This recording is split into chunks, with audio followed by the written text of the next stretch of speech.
shit up.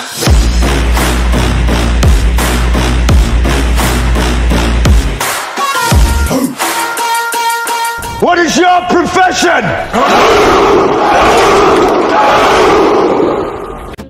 Hi guys, this is DJK21, ang inyong tagapagbalita. Right now, today, balita today, bukas ang broadcast! Sana all, di ba?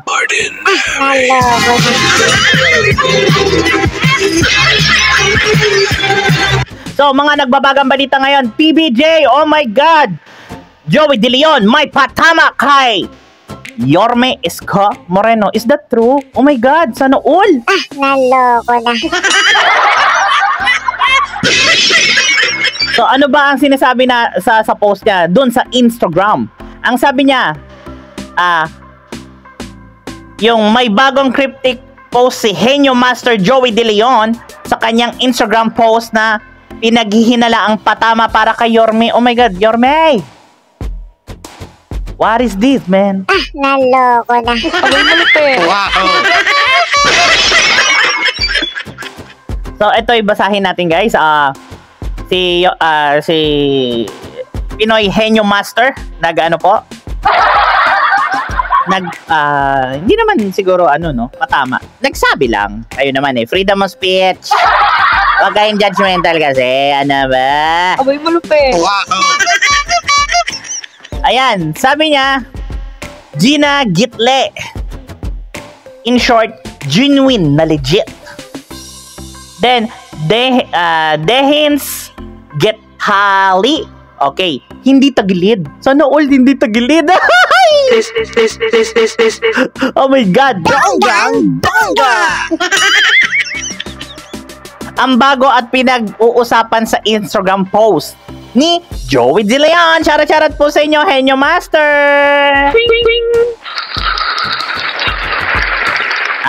Actually guys, I'm a TVJ fan. Since kabataan days, sila po yung nakikita ko every tanghalian namin sa bahay. Syempre batang 80s at 90s ako, no? Boom! So, alam nyo na ang aking edad. Sana all. Boom! Sana all alam ang edad ni DJK21. Boom! And charat nga pala po sa utol ko dyan na sila Jay Guevara, ayan, si Boss Chris Olo, kalila Jade Mendoza, ayan, sa mga kay Boss Sardinas, guys, please do follow and subscribe them. So, ito na nga po, nagpo si Joey De Leon, which is Pinoy Henyo Master, ngayon linggo ng gabi, August 20, 2023, kaya pala isipan sa kanya mga taga-subaybay, which is us. Okay guys? Tayo yung mga taga-subaybay sana all. Oo. Ang naging mitsa para muling magpatutsada ang controversial na co-host ng EAT. Oh my God. Na variety program ng TV5. So as you can see nga guys, naniniwala ang mga taga-suporta ni Joey De Leon na may insidente at issue na nag-udyok sa kanya para ibahagi sa lahat ang cryptic. Ano nga ba ang cryptic? Palaisipan? Boom! Ito ba ay isang tula? Boom! Marami kasing ibig sabihin ng cryptic, guys. So, boom! Abangan natin yan sa live stream ko kung kayo ay pupunta sa live stream ko, mga Dabarghans! Masarap yung minsan chichismisan din, no? Na yung may sense ba, di ba? Boom! So, eto na nga.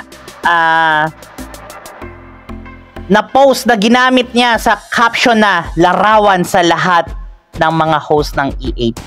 Oh my God. Alam niyo po ba yun? Sa mga nakakaalam, magsabi kayo, ha? Pardon. Boom! Then, eto na nga po.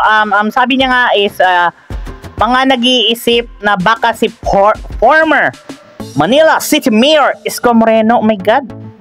Hindi ko alam na artista pala to. Boom! Ala ko mayor lang. Pardon. Boom!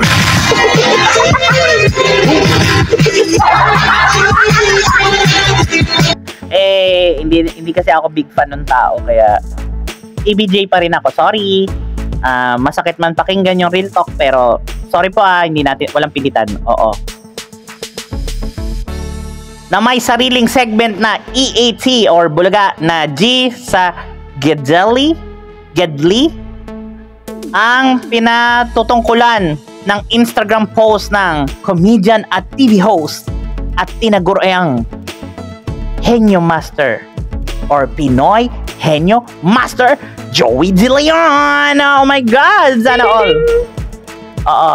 Si Isko ay isa sa mga ipinalit bilang co-host ng Eat Bulaga.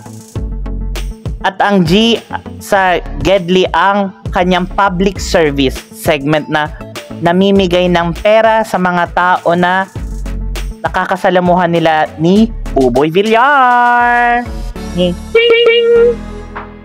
Sa mga lugar na kanilang pinupuntahan. Which is sa akin guys, no, in my opinion,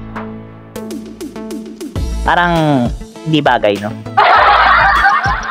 Kasi dapat nung mayor pa lang siya ginawa niya na yan. Kaso bakit ngayon lang sa EAT pa? Hindi naman po ako against sa kanya ha. Take note po sa mga bashers. Charat-charat sa inyo. Hindi naman po ako bias. Nagsasabi lang po ako ng opinion ko ha. Kasi po Batang Maynila tayo, no? Ayan.